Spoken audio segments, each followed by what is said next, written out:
So there's a number of different challenges for brands coming in looking to advertise across social platforms from a brand safety and brand suitability perspective. Firstly, with GARM being discontinued, what does that brand safety standard look like across the industry?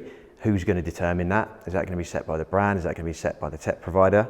Secondly, you've got to look at the sheer volume of content that's being put across these platforms. If you take YouTube in particular, you've got 5 billion videos and up to 500 hours of new content being uploaded every single minute. How do you police that? You need to be able to work with a business that can not only support you from the volume of content going uploaded, but also aligns with your particular brand safety and brand suitability guidelines to your particular brand, your particular campaign. When brands are running on YouTube in particular, from a desired outcome, they look at a number of different metrics.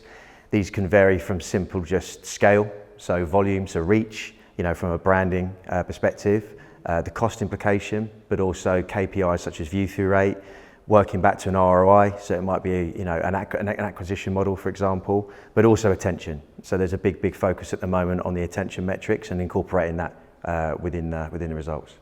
From what we're seeing from particularly across YouTube, many brands are adopting a omnichannel approach, and from that meaning that you're able to engage with multiple consumers, adhering to their consumer kind of consumption habits across multiple devices. And on that, from the results we're seeing, connected TV is by far the highest uplift, as much as 50 to 60% of that delivery across that campaign.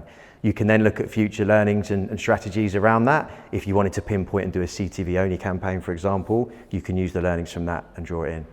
Inclusivity and diversity is a huge topic of conversation in the industry at the moment. What we're seeing from our side is many advertisers are still using inefficient and old block lists, which in turn is affecting the audiences that they can engage with. And particularly from a content creator standpoint, if you look at YouTube, there's many content creators that aren't being monetized because of that block list. So from our technology, we're ensuring that isn't going to happen anymore. So it's a big educational piece. So the key is to make sure that you're really looking at the semantics of the words and how they're being used from a content creator standpoint. For example, if you take the word racism, up until recently, that would ordinarily be blocked.